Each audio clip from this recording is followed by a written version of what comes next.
Press conference कर लिया है कांग्रेस ने। प्रेस कॉन्फ्रेंस में कृष्ण अल्लावरू और अविनाश पांडे जी ने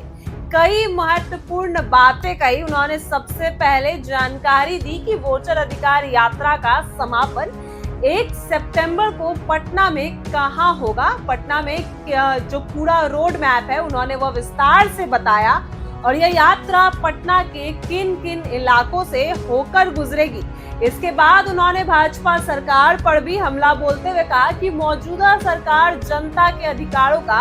लगातार हनन कर रही है। उन्होंने चुनाव आयोग को भी कटघरे में खड़ा करते हुए कहा कि आयोग से उम्मीद थी कि वह निष्पक्ष होकर लोकतंत्र को मजबूत करेगा, लेकिन आज की स्थिति में भाजपा और चुनाव आयोग मिलकर जनता के वोट के अधिकार को कमजोर कर रहे हैं। उनका कहना है कि लोकतंत्र में हर नागरिक का यह बुनियादी अधिकार है कि वह स्वतंत्र रूप से मतदान कर सके, लेकिन मौजूदा हालात ने उस अधिकार को भी छीन लिया। एक बार देखिए क्या कुछ कह रहे हैं अविनाश पांडे। 1 सितंबर को यहां पर उसका समापन होगा।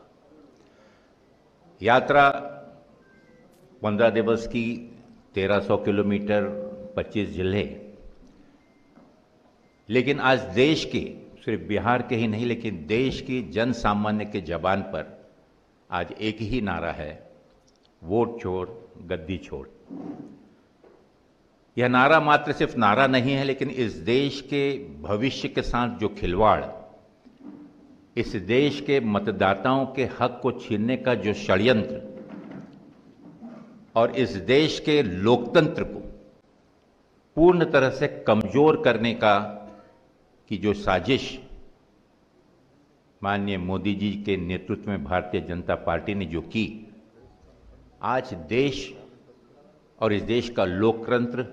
बहुत गंभीरता से इस बात से आहत है। बात सिर्फ वोट चोरी की नहीं है, लेकिन इस प्रदेश में, इस देश के लोकतांत्रिक तरीके से चुन के आई सरकारों की भी के अधिकार को पीछे रखकर लोकतंत्र के मजाक उड़ाते हुए इस देश की चुनी सरकार को भी अपदस्थ कर और गैर भाजपाई सरकार को गिराकर वहां पर भारतीय जनता पार्टी की सरकार को स्थापित करने का कुकृत्य पिछले 11 वर्षों में समय समय पर आपने, हमने और इस देश की जनता ने देखा है। ये यात्रा कल 1 सितंबर को पटना में पूरी होगी। इसकी रूपरेखा का उल्लेख मैं आपके सामने करना चाहूंगा कि जो 1 सितंबर को सुबह करीबन 10:50 पर राष्ट्रपिता महात्मा गांधी जी को पुष्पांजलि का माल्यार्पण कर आदरणीय राहुल जी और तेजस्वी जी के नेतृत्व में जो यह यात्रा निकली है, उसका विशेष नाम यहां पर जो उल्लेख किया गया है उसे गांधी से आंबेडकर, ये इस समापन कार्यक्रम का विशेष उस नाम से जानी जाएगी। इसका रूट आगे बढ़कर माननीय नेता गेट नंबर 1 गांधी मैदान से एसपी वर्मा रोड, डाक बंगलो चौराहा, कोतवाली थाना, नेहरू पथ, इनकम टैक्स चौराहा, बाबा साहब आम्बेडकर पार्क, नेहरू पथ होते हुए वहां पर सभी उपस्थित जितने भी प्रदेश के क्रांतिकारी नेता और जिनकी उपस्थिति होगी उनको संबोधित करेंगे माननीय राहुल जी, तेजस्वी जी और इंडिया गठबंधन के विभिन्न आए हुए नेता भी उसमें शामिल होंगे। साथियों, हम बात कुछ करते हैं कि आज का ये विशेष जो प्रेस के साथ वार्ता का विशेष उद्देश्य है,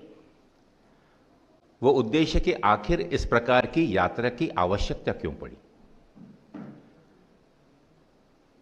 पीछे 11 वर्षों का एक संक्षिप्त इतिहास हम और आपसे छुपा हुआ नहीं है,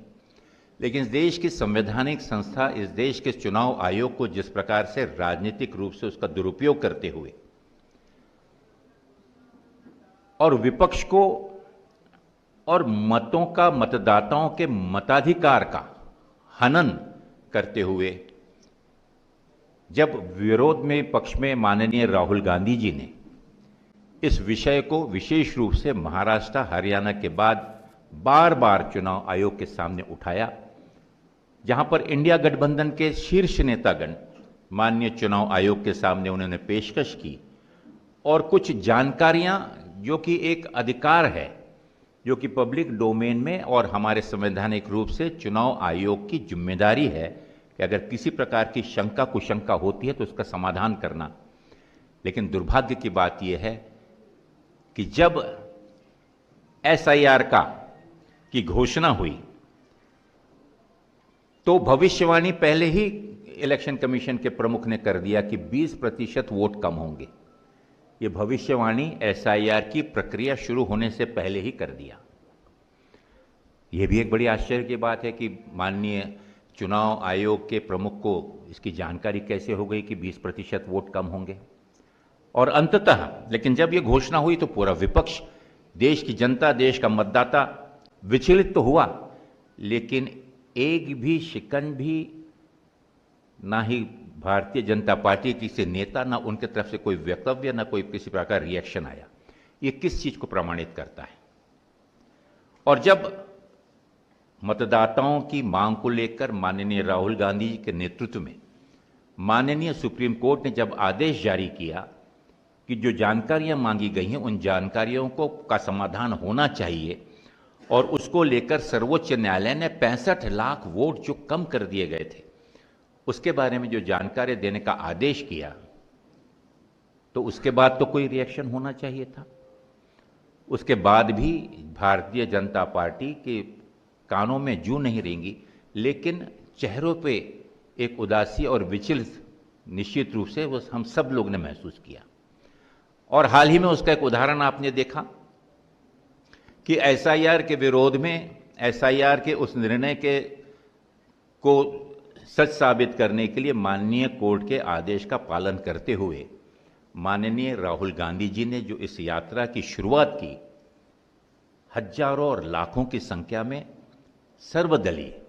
कांग्रेस का छोटे से छोटा कार्यकर्ता, जन सामान्य और हमारे साथ साथ में हमारे जो मित्र पक्ष हैं,